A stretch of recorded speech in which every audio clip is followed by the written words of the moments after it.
The Standard Deviations podcast is a weekly production that looks at money, mind, and meaning, all through a psychological lens. Each week, psychologist and New York Times bestselling author Dr. Daniel Crosby interviews a fascinating new guest, experts in everything from finance to literature to wellness. When was the last time you splurged on something when you knew it probably conflicted with one of your financial goals, like paying down debt or saving for future fun in retirement? Well, if you do this, you're not alone. It's because of present bias, or to use the psychobabble term, hyperbolic discounting. As humans, we have a tendency to let the immediate rewards of the here and now win out over a desired future reality. To learn more, check out the Cash Stash Dash, a planning tool brought to you by the Guardian Network to see just how much your short-term spends might be impacting your longer-term financial goals. Play today by visiting www.livingconfidently.com/play. Hello and welcome to the Standard Deviations podcast. I'm your host, Dr. Daniel Crosby, and I am joined today by Dennis Moseley Williams. In lieu of reading his formal bio, I will tell you that he is A, the most interesting person I have met all year, and B, the best public speaker. He is here today to talk to us about the experience economy. Welcome to the show. That's incredibly kind of you, Daniel. Thank you very much. I appreciate it. I'm delighted to be here. Good morning, everyone who's listening. Thank you for not being boring. So, Denny, as his friends call him, and I have firmly inserted myself into the role of his friend. He and I had a nice talk at a bar in Philadelphia about career luck, and we decided that in any great career, there's a strong element of luck. You're an enormously successful guy today, but why don't you tell us how luck factored into you being where you are today? Okay, so that's a cool question. And I'm going to start by saying, I'm sure you have read the book, The Outliers by Malcolm Gladwell. And for anybody out there who's listening, it's a wonderful read, sort of subtitled The Story of Success. And Malcolm Gladwell argues, he says, we have this illusion, this idea we like to hold on to. And I'm almost quoting him verbatim. He says something along the lines of the lone sort of, let's call it entrepreneur, out on the frontier on their own, taking on the world, taking on all this, impossible odds and triumphing. That's how they do it. And he boils it all down. He goes, nope. He says, he studies, Bill Gates, he studies the Beatles, all these other things. And he says, no, the formula seems to be that one gets a lucky break. Whatever they get the break in, they demonstrate that they have some proficiency at it, some talent at it. So they get lucky. They get an opportunity they maybe shouldn't have got. It turns out they're pretty good at it. And then his third sort of part of his theory was that he put in 10,000 hours and become experts. Okay? And when I read that, as a subject, luck fascinates me. I literally broke down my entire life to try to figure out how I became who I am. And I'm not going to go into that, but I mean, literally I got into, I'm the fifth of 5 boys born to 2 parents who were at the time literally too old to be having kids. And I can say that because my father's passed away and my mom is 86 and doesn't listen to podcasts. And I had these 4 big brothers who loved me and blah, blah. It's incredible how just this made me who I am, this lucky break. Now go to business. In business, I could say, well, if you want me to identify a thing, I could say, 50 million years ago, my girlfriend worked at a jazz bar, and her friend that she worked with was working for a guy who worked for Duncan McPherson. And Duncan McPherson needed a person to work for him. And at any other time in his business career, he would have picked anybody but me. But for various reasons, namely, I was willing to work for next to nothing, I became the guy he offered the job to. I got in. I was really good at it. I put in 10,000 hours, and here I am. Take this podcast. I met Brian Portnoy, who's a mutual friend of ours. Brian Portnoy, I met him because I got to speak at a conference. lucky enough to see him speak, lucky enough to have a conversation. We got in touch. It was Brian Portnoy who introduced me to you and to some other folks. I met you. I got to speak at a Brinker conference, and here I am. But I want to stop here.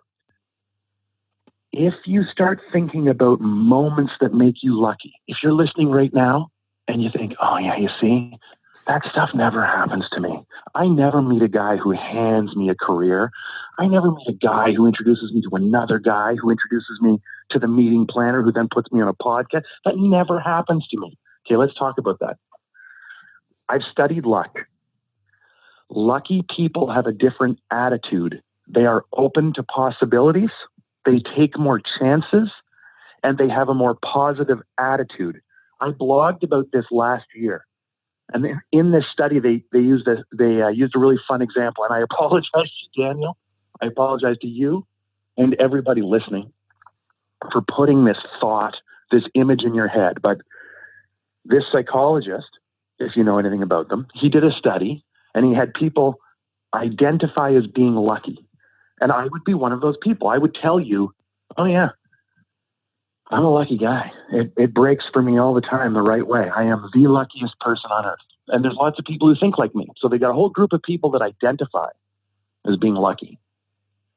And then they have a whole bunch of people who have self-identified as being unlucky. Nothing good ever happens to me. It's going to rain on my picnic. They're just convinced, okay? And they gave them this scenario. They said, and this is horrible. So again, I apologize, everybody. So they say, okay, I want you to imagine you're in the bank and an armed robber comes in to rob the place and you get shot. What are your thoughts on that? And all of the people who identified as being unlucky, their thought was, yeah, that'd be just my luck. That's what they said. Yeah, I would be the guy that would happen to. That would be me all the way. Any bank in the world I walk into, that would be the one. All of the people who identify as being lucky said something totally different. What they said was, wow, well, I would just be happy not to be dead. Okay, so they immediately defaulted, like a horrible, horrible example. But they immediately defaulted. Their first instinct was to default to the best possible, interpretation or the best silver lining they could find in a horrible experience. And then the next thing they said was, and it would be a cool experience. Like not one I would volunteer for, but given that I've survived it, I'd be happy I survived, and it would be a very interesting experience to reflect on. So lucky, I think that luck is really, really important. I guess what I'm trying to say is, but it's not random. It's created by attitude and action. Take more chances. Like a simple example would be a person who identifies as lucky, goes to Atlanta, only knows one guy, Dan Crosby. And Daniel says, hey man, while you're here staying at your hotel, do you want to come to a house party with me tonight where I will be the absolute only person you know? A person who identifies as lucky shrugs their shoulders and says, yeah, sure. They'll go to a party where they only have one friend, believing that they'll make other friends, believing that enough positive stuff will happen. They'll go free of it. A person who identifies as unlucky will analyze the whole thing and determine, no, because you're the only person I know, and will end up standing against the wall with nobody to talk to. The lucky person goes to the party. Maybe they just have a nice time. Or maybe they have a really nice time and somebody later says, yeah, I need to talk to you about this other thing. And then everybody would say, oh, look how lucky Dennis is. Guy goes to a cocktail party and meets a big client. It's like, well, no, you're missing it. You think the luck was that I got the big client. The point that you're missing is I chose to do something that involved risk and believing in positive outcomes. Of course I'll go. Something good will probably happen. The worst thing that's going to happen is I'm going to have a lovely time. So the lucky thing isn't, in my book, yep, there's certain events, absolutely, but it's your attitude and how you get exposed to these opportunities. That's what I think. And I would encourage everybody to read The Outliers. So you make some great points here. There's two things that I'm walking away with. One is I would encourage everyone to check out the locus of control research. A lot of what Denny's talking about as luck is what psychologists would call locus of control. And those with an internal locus of control think that they can meaningfully impact their environment. And those with an external locus of control think that they're sort of tossed to and fro on the waves of life. And so again and again, the research shows that people with an internal locus of control make better CEOs, make better entrepreneurs, because they're always looking for that luck, right? They're always looking for where they can make an impact. So that's a big part of it. But, for me, if I look at my own career, forget about my life, just look at my own career, every cool thing that's ever happened to me professionally really boils down to one single meeting, and I won't go into it, but one meeting that I got after much persistence and much nagging that has led to every subsequent relationship and every subsequent opportunity. And so, there's some skill there. There's some persistence. There's some competence when you show up, and there's that, the 10,000 hours you talked about. But there's also some luck, and it leads me to want to be generous and charitable and to create luck for other people, to open doors for other people. So, the two things I'm walking away with are create luck for other people. And when you find yourself in a new situation, look for ways to be lucky, if you will. Look for ways that you can exercise this internal locus of control and try and impact the situation for the good. So, Yeah. I want to move now to this idea of the experience economy. Now, you were the first person that I have ever heard talk about this. And, I admit that early on, I think I confused it with other related concepts like personal branding or something or a service. How is the experience economy concept different than sort of related concepts? And what is it that you do, sir? Okay. The experience economy is confused with lots of different things. Mostly it's confused with service. Most people who are listening right now probably assume that I'm here to talk about really great service, that's what I do, that I help, individuals and companies, et cetera, improve their service, continue to improve their service until it crosses some sort of mythical, magical threshold and becomes an experience. And that's not actually accurate. While it's true that really good service can be an experience, i.e., you and your wife go to just any restaurant, just a restaurant, and you have the best waiter ever. The waiter is an experience. The waiters, the professionalism and their fantastic service is in fact an experience. But what you're talking about, please stick with me, is the experience of good service. The difference in what I talk about is experience as its own separate economic offering, where the experience has nothing to do with the product or the service. If you boil it down, service is about saving customers time and money. It's about making it easier. Experience is about creating engagement, time well spent, a desire within the client to linger, to stay longer in the business, we will say. Service, saving time and money. Experience, creating time well spent solely for enjoyment. When you think about, going to Starbucks, if you have a service mind, what you're thinking is Dunkin' Donuts. If you have a service mind at Starbucks, what you're thinking about is their app. You're thinking about ordering the coffee ahead of time, walking in and just grabbing it off the counter and going, which that's a whole other discussion. Starbucks, I'm sure, will retreat from that somewhat because it's affecting their brand. It's affecting the experience. When you think about experience as it relates to Starbucks, the coffee is no longer the main event. The main event is the experience itself. It's the coffee shop. It's multi-sensory. It's what it looks like. It's what you're encouraged to do there, which is linger, enjoy the free Wi-Fi, and feel good about yourself. People don't go to Starbucks to buy coffee. They go to Starbucks for connection and community. And if you just hang on with me here, if you look at it that way, the cup of coffee at Starbucks actually becomes memorabilia. What you paid for was your time in the store. Experience. For you to have an experience, you have to have experienced a change. And it happens on the inside. Nobody sees it.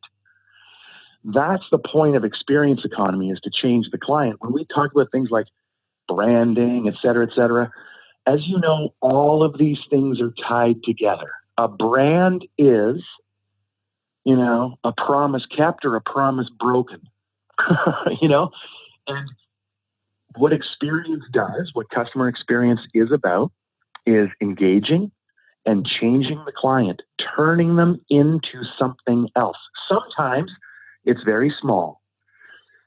It's turning you from a stressed out person to a relaxed person. But as it relates to our business, the experience, the point of the advisor, the value in the relationship is not their access to products or services, because everybody has them. So products and services, that's how they become commoditized. They're treated as commodities, and that they trade on price.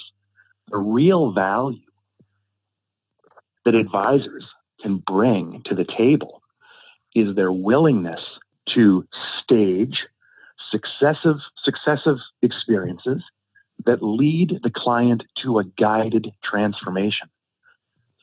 I ask every audience this: who are you helping your customers become? That's what experience is about. It's accepting. I'm saying this, I'm assuming now the role of an advisor. The question I have to ask myself is, okay, so all of these people whose money I manage, anybody can manage their money. Anybody can. Anybody can do as good or a better job than me. What are people not willing to do? And this, we fall into this idea of work that's assigned, financial planning, et cetera, versus the work that's required. And that's really, in my book, where experience comes in. Your commitment to your client and who you're going to help them become. And if you watch, so we both follow a lot of the same people on social media. They're always, they comment a lot on customer experience, but what they're really commenting on is service. And it's not the same thing. It's not about making it easier. It's about making it memorable. For you to have had an experience, you have to have a memory. The memory is ultimately what you're paying for. So in the example, sticking with the example of a financial advisor, what's the specific transformation they are trying to bring about in the lives of their clients? It depends on who their clients are. So here we go. I know that you've heard this. You've heard this expression, so is everybody else listening. The customer is always right. Okay, not in the experience economy, only in the service economy. In the service economy, the customer is always right. In the experience economy, the customer either fits or they don't. In other words, if a person who really wants Dunkin' Donuts walks into a Starbucks and dislikes it, this is dumb. I don't get it. Why is it so unnecessarily complicated and fancy and the rest of it? Well, that customer's not right. That customer's in the wrong place. And Starbucks, so long as they know that, don't take offense and don't try to change their authentic self, who they are and what they believe. They'll be okay. But what too many businesses will do is they'll adjust. They'll water down their product to appeal to even more people, a larger group of people. So now, when you go to experience economy, and your question is, what's the change they're trying to create? I said, it depends who your customer is, and it depends who you are. Well, let's just dig in here. I'm starting to get worried that your listeners are thinking, man, Dan found a nerd for this one. Here goes. I have a formula I share. Niche, weird. So you've got to get, in the experience economy, to truly embrace it, you have to get as precise as possible with your with your audience. So if you said, for instance, I like to work with small business owners, it's like, that's not enough. Small business owners, that's almost everybody. So it's small business owners. That's one niche. Now cut again, narrow it right down. Oh, okay. Who only work in intellectual property, who have no inventory, no bricks and mortar. We're talking consultants, medical people, et cetera, et cetera. It's like, okay, we've narrowed it down. We've eliminated the restaurant owners. We've eliminated the hardware store people. We've eliminated contractors, et cetera. Wonderful. Now here we are. Now tell me what makes those people, your people, weird. What makes them an outlier? And it could be, for instance, my own advisor, he works with small business owners who deal in intellectual property. And what makes us all weird is A, none of us went to business school. We just are good at what we do and we've learned how to run a business. And the second thing that ties us all together is our pursuit of joy and happiness and quality of life. The secret that my financial advisor has, that he uses, his experience, the transformation that he guides, is based on the secret he knows, which is most successful business owners, when they make it, let's say we'll use the proverbial, they become a millionaire. They've done it. There's a 90% chance their small business is going to fail. So they've already beat the long odds. Here they are. It's in. They've done it.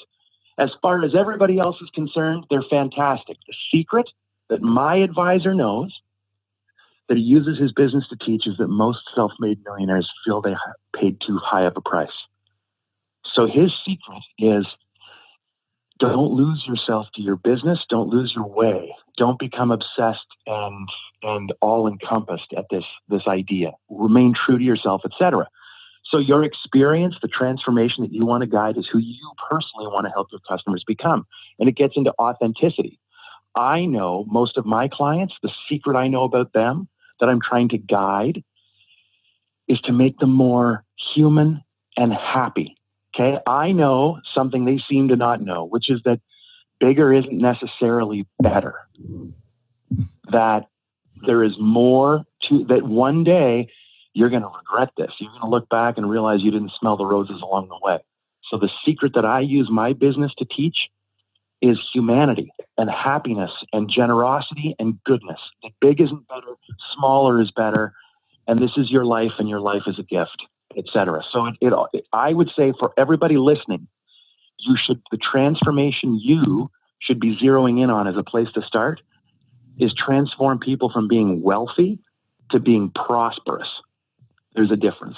It's not just about your money. It's about your sense of self, your sense of community, your legacy, your family, your friends, your sense of personal satisfaction, self-actualization. That's what you have to, people are obsessed with nothing else to point to. They're obsessed with returns and fees and markets and all the rest of it. And we all know, but at the end of the trail, you're going to realize that none of that was really relevant, that everything worked out, that here you are. So that's what I'd tell you. No, turn them into humans. From investors to human beings. So I love this concept of niche, weird. Some of the most financially successful advisors I have ever met in the business have enormously well-defined niches. I think that's great advice. So I think it leads us, though, to another question, and it's a question that you and I touched base on briefly. So this conversation around creating the kind of clients we want, determining who we are, leads me to a Twitter survey that you and I chatted briefly about the other day. So I sent out a survey that asked, we're often told to be true to ourselves, but are those selves primarily discovered or created? Now, 48% of people who answered the poll, hundreds of people answered, 48% said discovered, 52% said created.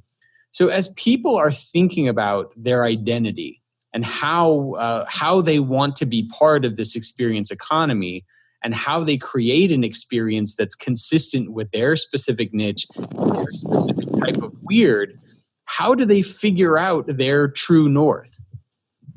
Okay, that's the $1 million question. To yourself, be true, right? Joe Pine, the co-author of The Experience Economy, He says, yeah, this all, like he goes, like everything, it started in Shakespeare. To thy own self be true. And I think it's Laertes. And he says, so long as you're true to yourself and true with how you represent yourself to others, then you can be your authentic self. You'll never be lying to anyone, and people will take you, for who you are. So I answered that question in your survey. And I think that what I'm going to tell you now is going to be similar to what a lot of other people said. So I get to answer with an explanation. I said created, but I'm hedging. As a cautionary tale, none of us should be so sure of anything we know, right? You're always learning more. Your experiences shape and change you.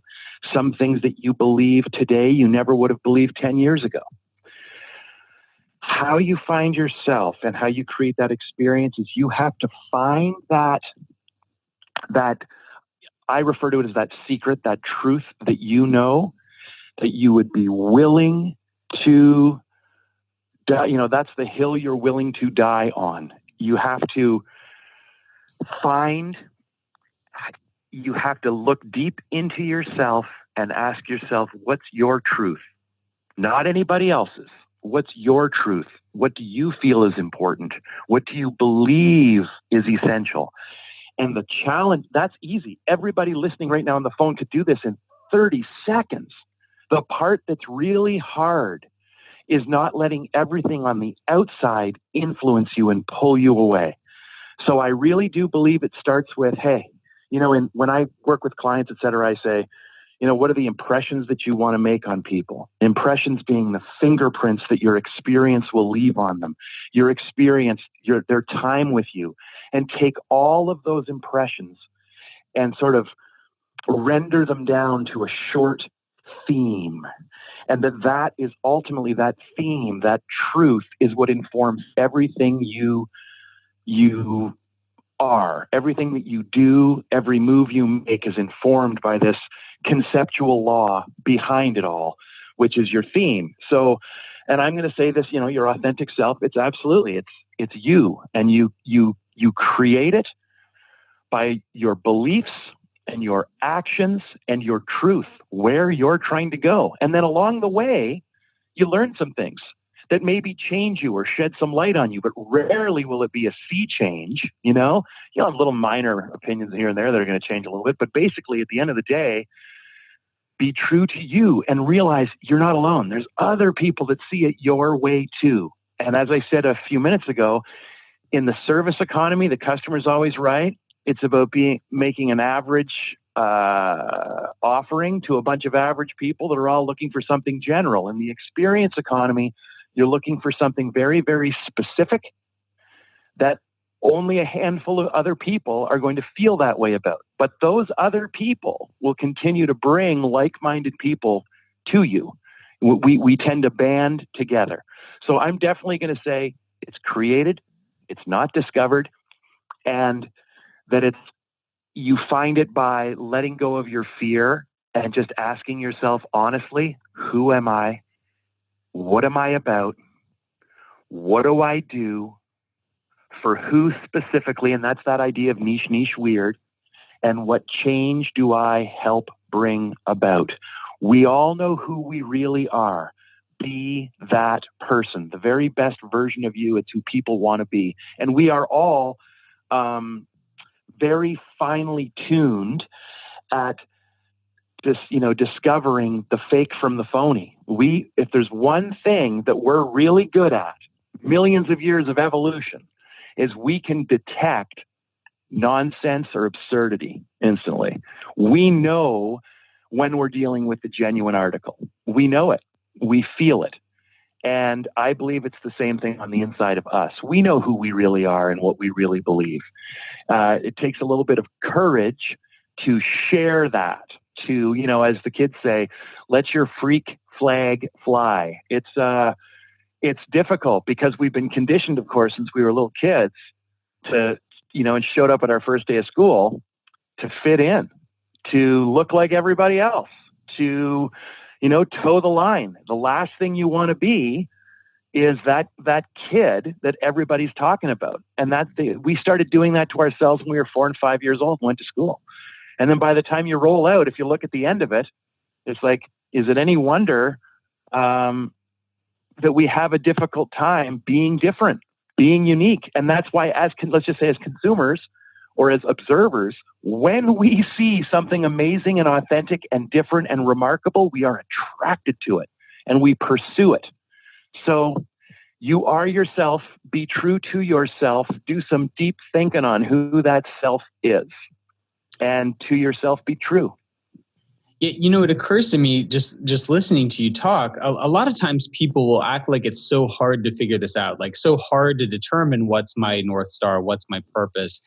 It occurs to me listening to you and sort of sitting here nodding my head that it's not nearly as hard to figure it out as it is to act on it and to create a personal and professional life that is consistent with it, right? It's probably quite easy to do. It's much harder to live.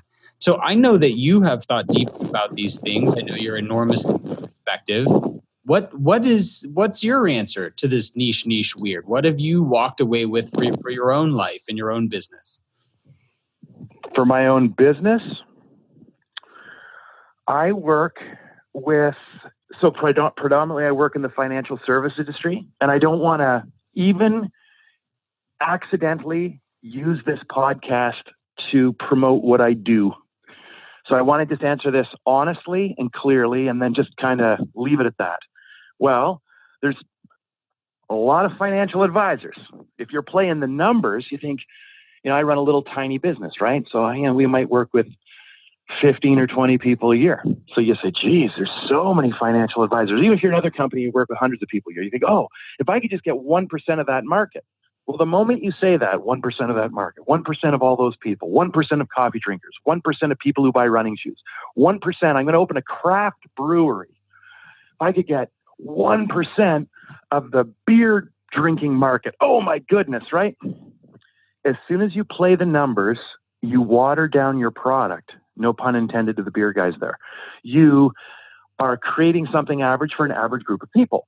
When you're out on the fringe and you're creating something incredible for a very specific group of people, that's entirely different. So when I look out there, this is what I'm looking for.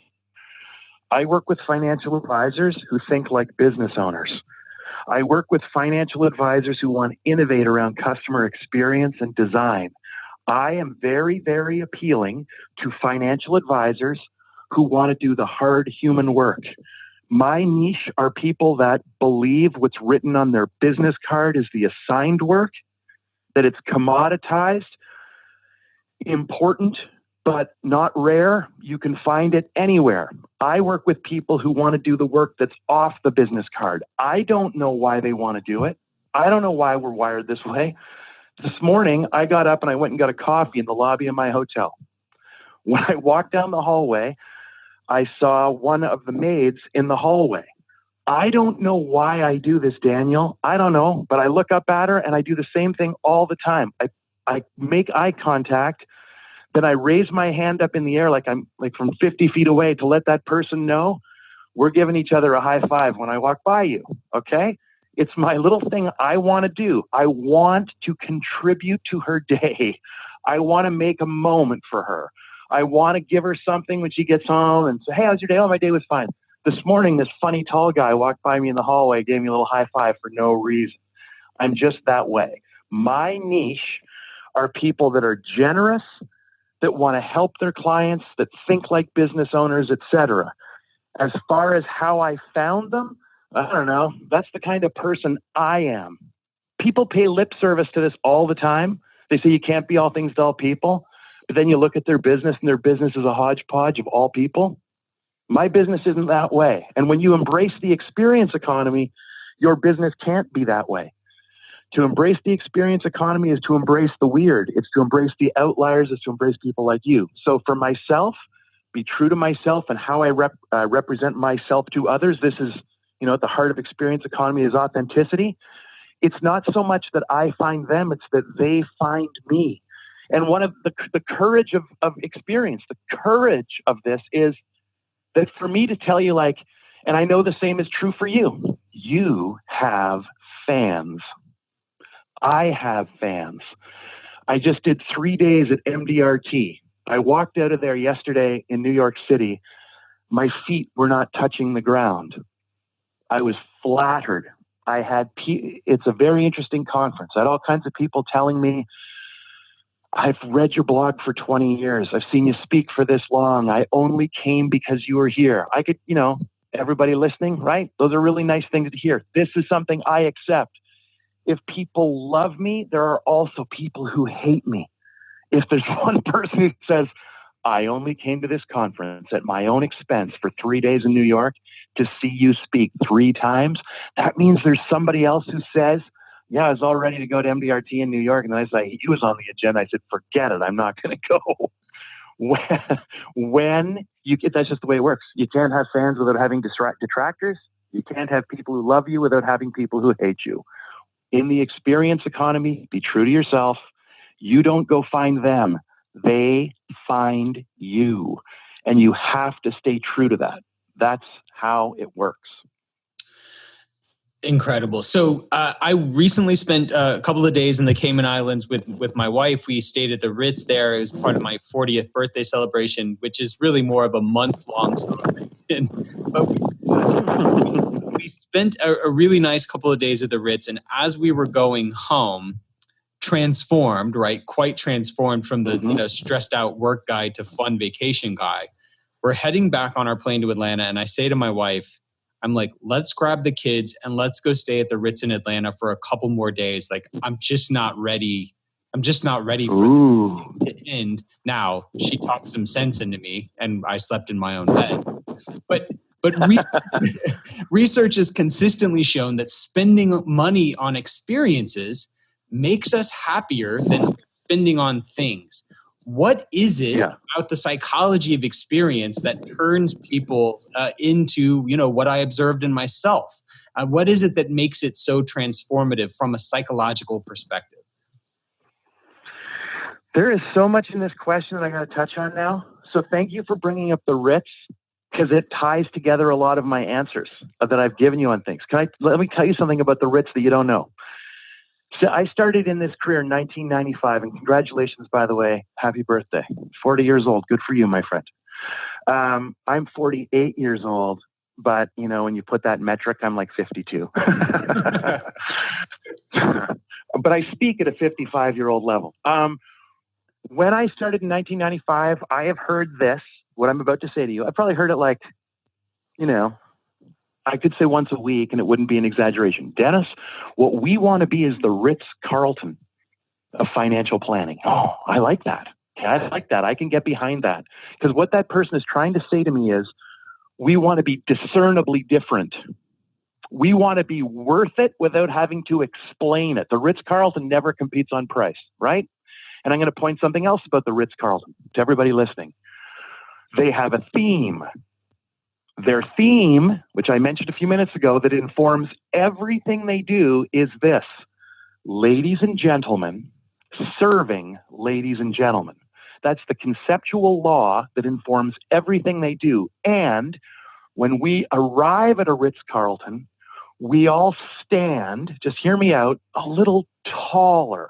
There is a sense of accomplishment in staying at the Ritz that you don't necessarily feel when you stay somewhere else in the same, and we could say that about anything, right? There's a certain sense of accomplishment. As my father would say, you stand a little bit taller. And when you leave the Ritz-Carlton, as you said, you were transformed. It's like you're saying, I'll never be the same. I will never go to the Cayman Islands again and stay anywhere. And if I ever, for whatever circumstance, have to stay somewhere else, I'll always be thinking, or if you will, remembering that past experience. So yes, there is.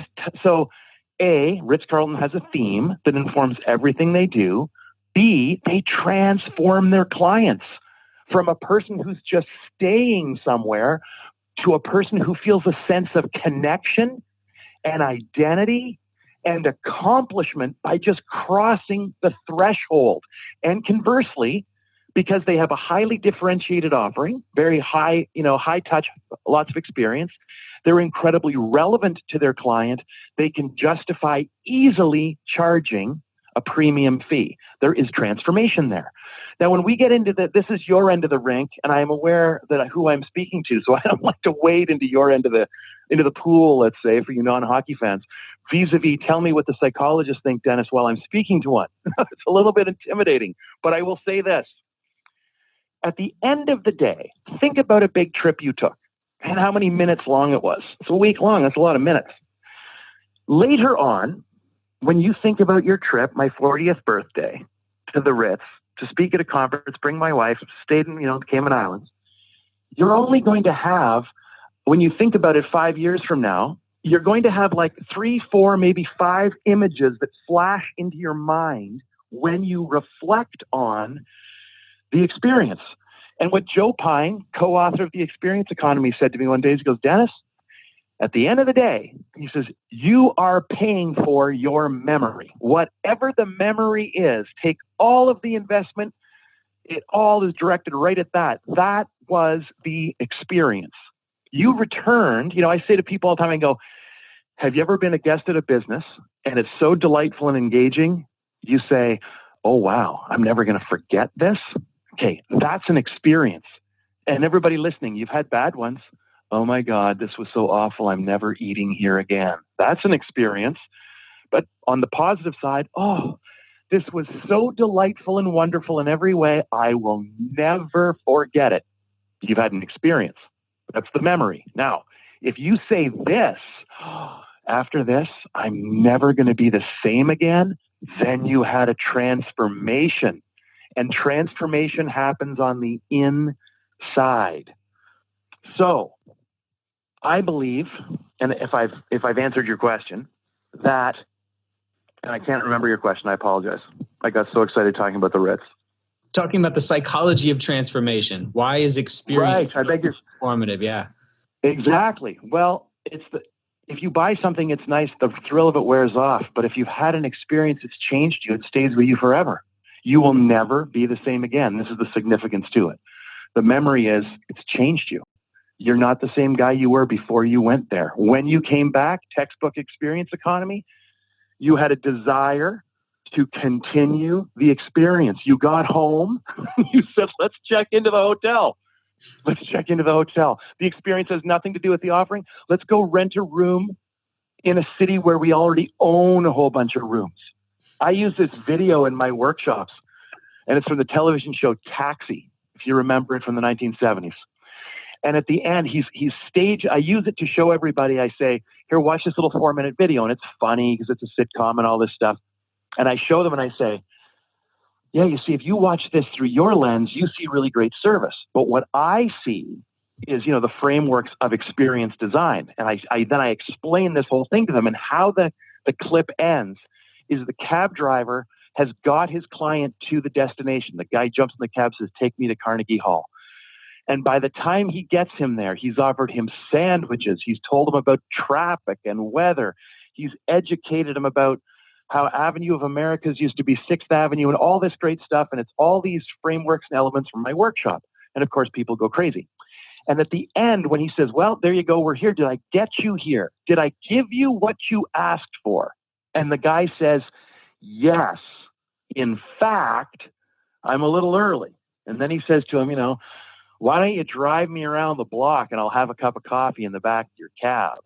And I point out the significance of that. And it's exactly what you just said, which is I left the hotel. I went back to Atlanta where I lived. Yeah. And I wanted to needlessly check back in. Yeah. Because the experience is so incredible. It's not about the offering. I need a place to stay. I need a place to stay. Now you're in Atlanta. You don't need a place to stay. You own a place to stay. You're choosing to pay more for the experience. It's incredible. It's literally textbook experience economy. In the experience economy, the goal, the win, the 2-point conversion is when the client doesn't want to leave. If you're an investment advisor, imagine around that time in your review meeting, imagine your client realizing, there's probably like 15 minutes to go in this whole thing. Oh, and they start to feel sorry. Oh, I wish there weren't. I wish there was a half an hour. I could sit here and talk to this guy all day long.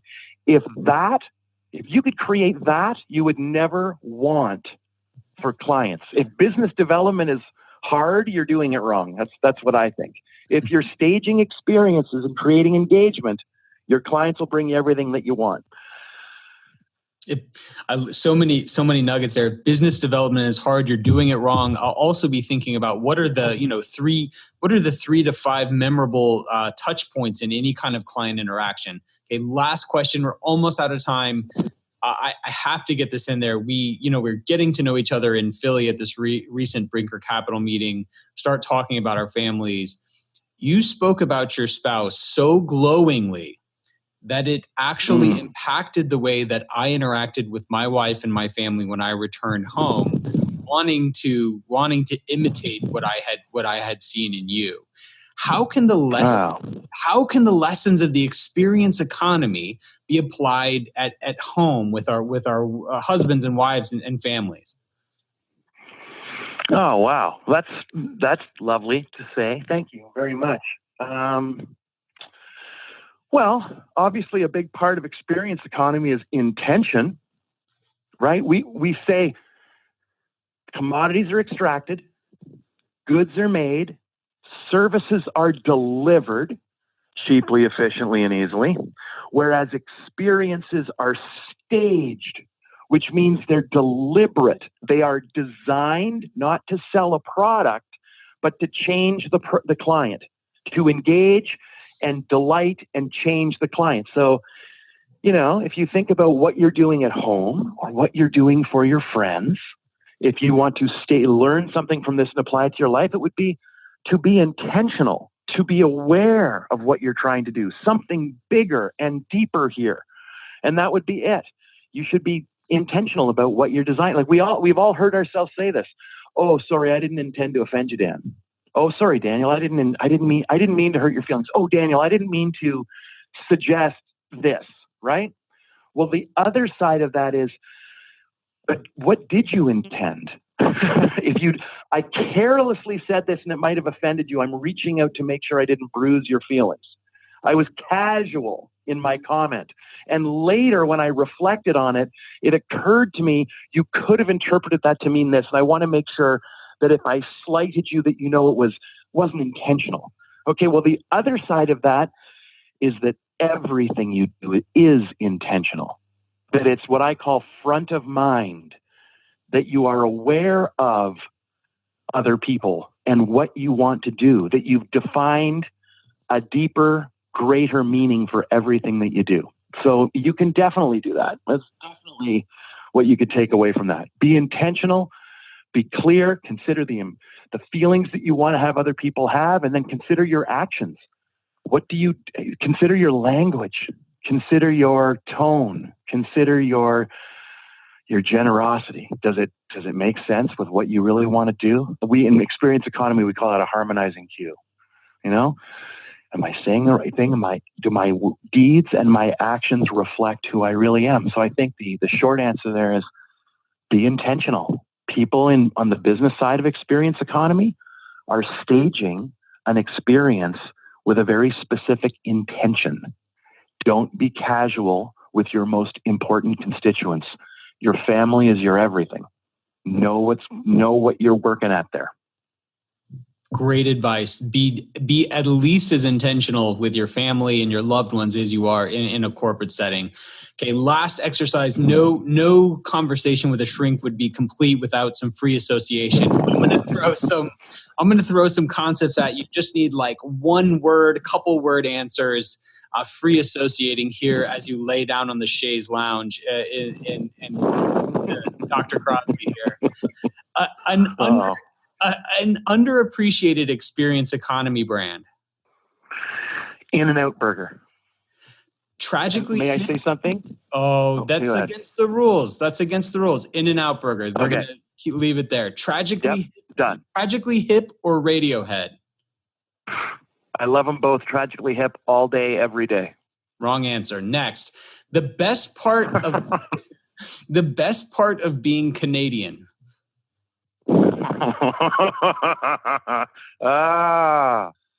Social programs. I was looking for incredible friendliness, but we'll take social programs as well. Dennis, that's why we're incredibly friendly, man. also healthy and well looked after. Dennis Moseley Williams, you've been a blast. learned so much. I know everyone's going to love this episode. If people want to follow you or learn more about your work, where can they find you? They can go to our website, which is moseleywilliams.com. MOSELEY, Williams.com. Or if they want, they can go to a little secret site we have called SeriousShift.com and download our little white paper there. We're everywhere. Perfect. Denny, thank you so much for your time. It's been a joy. Thanks, man. Thanks for asking. Take care.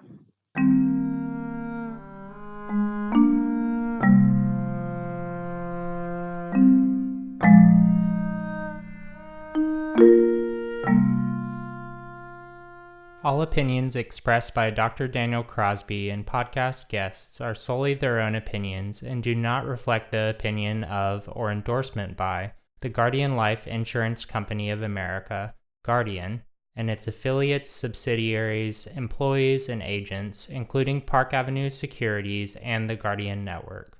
This podcast is for informational purposes only and should not be relied upon as a basis for legal, tax, and investment decisions. The opinions are based upon information participants consider reliable, and Dr. Crosby and Guardian are not responsible for the consequences of any decisions or actions taken because of the information provided. Guardian copyright is a registered trademark of the Guardian Life Insurance Company of America. All materials are subject to United States copyright laws. Copyright 2020 Guardian. 2020-93895. Expiration 02-2022.